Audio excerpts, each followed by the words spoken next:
BJP ने विधानसभा चुनाव से पहले बड़ा बदलाव किया है और इसी के साथ कांग्रेस में सुगबुगाहटें तेज हो गई है। क्या कांग्रेस में भी बदलाव होगा?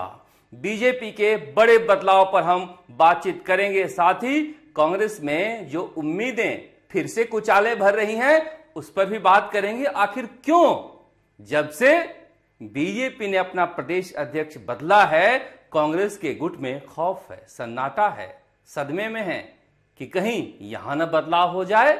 और क्या वाकई में बदलाव की सुबुगाहट है क्या? जैसे ही यह खबर मिली कि सीपी जोशी प्रदेश अध्यक्ष हो गए हैं बीजेपी के, और ये देखिए इस तस्वीर के मायने हैं जब प्रधानमंत्री नरेंद्र मोदी किसी प्रदेश अध्यक्ष के साथ ऐसी तस्वीर जारी करते हैं तो समझिए इसके संदेश गहरे हैं। इस पर भी बातचीत करेंगे। मगर कांग्रेस की पहली प्रतिक्रिया क्या थी जब प्रदेश अध्यक्ष गोविंद सिंह डोटासरा से पूछा गया कि पूनिया गए, सीपी जोशी आ गए हैं, तो गोविंद सिंह डोटासरा ने कहा कि जंगे मैदान में मोहरे बदले जाने से जंग नहीं जीती जाती है, मगर अगर घोड़े अच्छे हो तो जंग जीती जाती है। अगर घोड़ों की जगह खच्चर लगाए जाएं तो जंग नहीं जीती जाती है। बीजेपी ने यह साबित कर दिया है उत्तराखंड में, गुजरात में, त्रिपुरा में कि हम अच्छे घोड़े लगाकर जंग जीत सकते हैं। अब पंजाब में आपने खच्चर लगाया तो फिर जीत कहां मिलेगी? मगर इस बयान के भी मायने हैं कि क्या गोविंद सिंह डोटासरा डरे हुए हैं? पता नहीं, लोगों में चर्चा है इस बयान को लेकर। वैसे डरे तो मुख्यमंत्री अशोक गहलोत भी हैं। कहा जा रहा है विधायक दल की बैठक ही नहीं हुई, बजट सत्र खत्म हो गया और विधायक दल की बैठक ही नहीं हुई है। 25 सितंबर के बाद विधायक दल की बैठक बुलानी थी, वो मुख्यमंत्री अशोक गहलोत नहीं बुला रहे हैं। खौफ क्या है? और अब कहा जा रहा है जिले तो ले लिए, मैं तबादले भी खोल रहा हूं। अगर विधायक दल की बैठक बुलाने की कोई मजबूरी हो तो ध्यान रखना। मगर क्या चुनाव से पहले ध्यान की राजनीति होगी या फिर जीत की राजनीति होगी? आज अचानक से खबर आई कांग्रेस में कि सभी लोगों को प्रदेश मुख्यालय में 10 बजे जुटना है। राहुल गांधी पर आफत आई है, उसके खिलाफ सारे कांग्रेसी प्रदर्शन करेंगे। देखिए ये मुट्ठी भर कांग्रेसी प्रदर्शन कर रहे हैं, चिल्ला रहे हैं राहुल गांधी सावरकर नहीं है। पीछे का देख रहे हैं ना, लोग टहल रहे हैं खाली। ये देखिए मंत्री हैं, प्रदेश अध्यक्ष हैं, विधायक हैं, ये साथ में एक एक लोग भी लेकर आते तो ये हालत नहीं होती। दया आती है, दया आती है कांग्रेस के प्रदर्शनों को देखकर।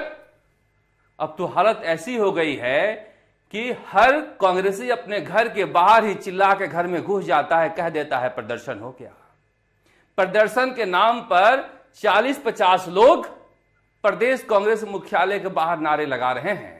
ना डरे हैं, ना डरेंगे, हम गांधी हैं, हम सावरकर नहीं है। ना डरे हैं, ना डरेंगे, ना डरे हैं, ना डरेंगे, ना डरे हैं, ना डरेंगे, ना डरे हैं, ना डरेंगे। राहुल जी संघर्ष करो, हम तुम्हारे साथ। क्या कांग्रेस में बदलाव जरूरी है? मैं कहूंगा तो फिर कहेंगे कि कहता है, मगर सचिन पायलट होते तो भीड़ का टोटा तो कम से कम नहीं पड़ता। आपको अच्छा लगे या बुरा लगे, हकीकत यही है। और इसीलिए कहा जा रहा है कि कांग्रेस में बदलाव का डर है। मुख्यमंत्री अशोक गहलोत इसीलिए विधायक दल की बैठक बुला नहीं रहे हैं, इसीलिए बजट सत्र को स्थगित किया गया है। निश्चित काल के लिए खत्म नहीं किया गया है कि अगर मौका पड़ेगा तो फिर से हम विधानसभा बुला लेंगे।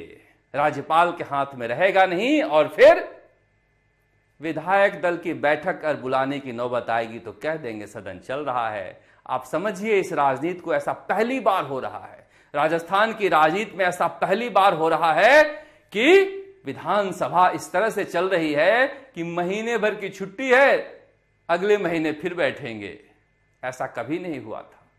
राज्यपाल ने अपने अभिभाषण में इस बात का जिक्र किया भी था। मगर ये सियासत है और ये डर की सियासत है। डर की सियासत इसलिए कही जा रही है कि विधायकों में खौफ है कि हम जीतेंगे क्या, जीतेंगे तो कैसे जीतेंगे। कल मैंने आपको बताया था 2 विधायकों का जो फोन आया था, मगर कमोबेश यही स्थिति बनी हुई है कि जो हालात कांग्रेस में है, ये जीत मिलेगी कैसे। जो तस्वीरें आप देख रहे थे सचिन पायलट और अशोक गहलोत के हाथ उठाए केसी वेणुगोपाल के साथ, ये सुनहरी यादें हैं। इन यादों पर कांग्रेस का नैया पार नहीं लगने वाला है।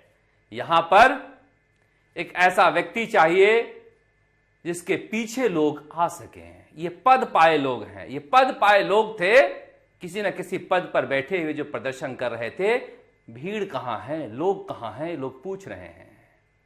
जिन लोगों की बदौलत आपको जीत हासिल करनी है वो कहां है। और मुख्यमंत्री अशोक गहलोत भी आज नहीं आए। ये वो तस्वीर है, इस तस्वीर में सबके दांत दिख रहे हैं सिवाय सचिन पायलट के।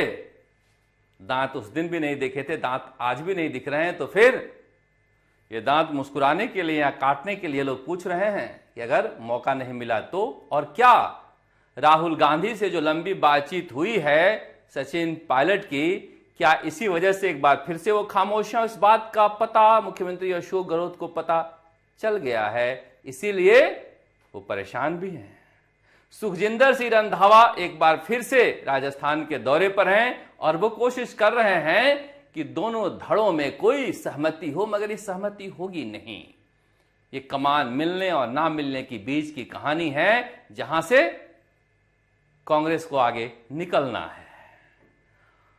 बीजेपी ने तो बदलाव कर दिया, मगर कांग्रेस में बदलाव के बाद के बवाल से कांग्रेस डर रही है। वैसे बदलाव ना होगा तो फिर भी बवाल होना है, इसलिए बवाल जब होना ही हो तो बदलाव हो जाए, लोग कह रहे हैं। मगर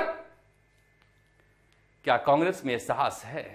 क्योंकि आपके चिप्स डाउन हो, जब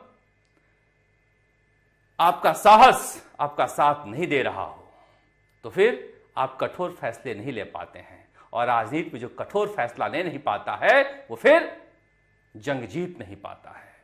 सारा खेल ही साहस का है। राजनीति में प्रधानमंत्री नरेंद्र मोदी साहस भरा खेल खेल रहे हैं। यह आसान फैसला नहीं था कि किसी जाट समुदाय के प्रदेश अध्यक्ष को हटाना, मगर हटाए गए। ट्विटर पर ट्रेंड कर रहा है ये जाट और पूनिया की क्या गलती थी। कुछ लोग इसे ब्राह्मण वर्सेस जाट में तब्दील कर रहे हैं। ब्राह्मण सत्ता का सुख पाए हुए हैं लंबे समय तक, एक उम्मीद दिखती है तो वो भी कुचाले भरने लगते हैं। कह रहे हैं ब्राह्मण महापंचायत हुई, उसका असर है कि सीपी जोशी प्रदेश अध्यक्ष बन गए और हम तो 12% हैं, 5 लाख लोग जुटे थे। मगर क्या बीजेपी एक बार फिर से ब्राह्मण राजपूत बनिया की पार्टी बनेगी, या फिर कोई सोशल इंजीनियरिंग प्रधानमंत्री नरेंद्र मोदी और अमित शाह के दिमाग में है? सतीश पूनिया जिस तरह से हिम्मत छोड़े हैं, देख कर हंसी भी आ रही है। आप पहली बार के विधायक थे, आपको प्रदेश अध्यक्ष बना दिया गया, बड़ा मन रखना चाहिए। चॉकलेट खाना सीखिए, चॉकलेट बनाइए, मगर इस उदासी के साथ नहीं। बड़े मन से बड़ा हुआ जाता है, टूटे मन से कोई खड़ा नहीं होता है। इसलिए उन्हें बाहें फैलाकर सीपी जोशी का स्वागत करना चाहिए।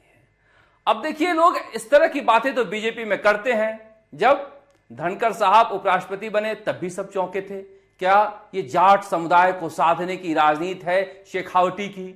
ओम बिरला बने लोकसभा अध्यक्ष तब भी सब चौंके थे कि क्या व्यवसायी वर्ग को साधने की ये कोशिश है। अब ब्राह्मण बने हैं तो फिर कह रहे हैं क्या ये ब्राह्मणों को साधने की कोशिश है। मगर बीजेपी दूसरे तरह की राजनीति करने पर चल निकली है। इसलिए ये जो पॉलिटिकल पंडित होते हैं, पत्रकार या राजनीतिक विश्लेषण, इनसे दूर हटकर बीजेपी सोचने लगी है और सीपी जोशी इसी के नतीजे के रूप में सामने आए हैं। अब सीपी जोशी का 36 का आंकड़ा वसुंधरा राजे से है।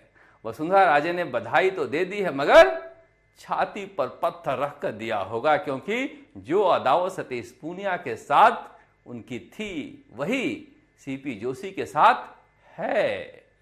तो क्या प्रधानमंत्री नरेंद्र मोदी को सतीश पूनिया इसीलिए पसंद थे क्योंकि उन्होंने वसुंधरा राजे को हाशिए पर रखा था, और सीपी जोशी इसीलिए पसंद है कि रख सकते हैं वसुंधरा राजे को हाशिए पर, क्योंकि देखिए बीजेपी की नई पीढ़ी इमरजेंसी के बाद की पीढ़ी है। इनका भी जन्म 1975 में ही हुआ है, इसलिए बीजेपी एक बदलाव के साथ, नए कलेवर के साथ जनता के सामने विकल्प लेकर जाना चाहती है। मगर कहा जा रहा है कि सतीश पूनिया की ताबूत में आखिरी किल डॉक्टर किरोड़ीलाल मीणा ने ही ठोका है। डॉक्टर किरोड़ीलाल मीणा का मन ऐसा उछटा था कि बाबा एक बार ठान लेते हैं तो फिर तितर बितर तो कर ही देते हैं। आज देखा नहीं किस तरह से मुख्यमंत्री अशोक गहलोत भरतपुर गए तो कितने भरे हुए थे। बाबा डॉक्टर किरोड़ीलाल मीणा के बारे में जमकर बोले और क्या क्या नहीं बोला, मगर युवा पसंद करते हैं उन्हें, भले बुजुर्ग हों, उन्हें मजा आता है सरकार को छकाने में। इसीलिए मुख्यमंत्री अशोक गहलोत परेशान थे। काश सतीश पूनिया इस बात को समझ लेते तो कम से कम एक खेमा तो उनके साथ रहता। मगर मैं कहता हूं, आप सत्ता में बैठे रहते हैं तो आपके सोचने के तरीके अलहदा होते हैं और फिर आप गलतियां करते चले जाते हैं जिसके बारे में आप सोचते नहीं हैं।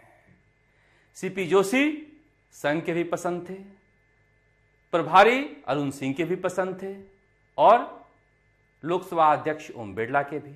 लोकसभा अध्यक्ष ओम बिरला फिलहाल राजस्थान की राजनीति में प्रधानमंत्री नरेंद्र मोदी और अमित शाह के सबसे ज्यादा करीबी नेताओं में से हैं, और गजेंद्र सिंह शेखावत भी इनके नाम पर सहमत थे। तो ब्राह्मण चेहरे के रूप में सीपी जोशी कितना सफल हो पाएंगे पता नहीं, मगर इसमें दो राय नहीं है कि कांग्रेस से बहुत पहले ब्राह्मण छिटक कर बीजेपी की तरफ आ चुके हैं। मगर जाटों का क्या हनुमान बेनीवाल को इसका फायदा मिलेगा? हनुमान बेनीवाल कहेंगे, देखो कांग्रेस ने किसान जाति गुजर के साथ क्या किया और बीजेपी ने किसान जाति जाट के साथ क्या किया, अब हमारे साथ आ जाओ। मगर हनुमान बेनीवाल को भी किसी न किसी पार्टी की जरूरत है। स्वाभाविक रूप से वो कांग्रेस के करीबी हैं या बीजेपी के, पता नहीं, मगर पार्टी को एक बार बढ़ाने के लिए किसी बड़ी पार्टी के साथ जाना होगा, जैसे जेडीयू के नीतीश कुमार या फिर ममता बनर्जी की टीएमसी बीजेपी और कांग्रेस के साथ जाकर अपना प्रभाव को मजबूत की। इसलिए कोई फॉर्मूला हनुमान बेनीवाल को निकालना होगा। मगर बदलाव की राजनीति शुरू हो गई है और इसीलिए कहा जा रहा है कि कांग्रेस से लेकर बीजेपी तक, दिल्ली से लेकर जयपुर तक बदलाव की बड़ी सूची आने वाली है। इंतजार कीजिए आप, क्योंकि शुरुआत तो प्रधानमंत्री नरेंद्र मोदी ही करते हैं और फिर से किया है। और संदेश कैसा दिया है, अभी तक किसी प्रदेश अध्यक्ष की घोषणा होने के पहले दिन ही इस तरह की तस्वीर नहीं आई थी जिस तरह की तस्वीर आई है। सभी नेताओं को संदेश दिया है कि ये हमारी पसंद है, इनकी अगुवाई में सबको काम करना है, किसी को अच्छा लगे या बुरा लगे। वसुंधरा राजे को भी अब मोदी की छत्र छाया में अपनी राजनीति ढूंढनी होगी। बीजेपी ये समझती है कि राजस्थान की जनता अशोक गहलोत और वसुंधरा राजे के चेहरे से अगुताया हुआ है। पता नहीं क्या मजबूरी है कांग्रेस की, मगर बीजेपी ने कलेवर बदला है। क्या कांग्रेस ये साहस दिखा पाएगा? क्या वाकई राहुल गांधी के दिमाग में कोई प्लान है जिसे लेकर वो सोच रहे हैं और जिसके इंतजार में अभी तक सचिन पायलट बैठे हुए हैं?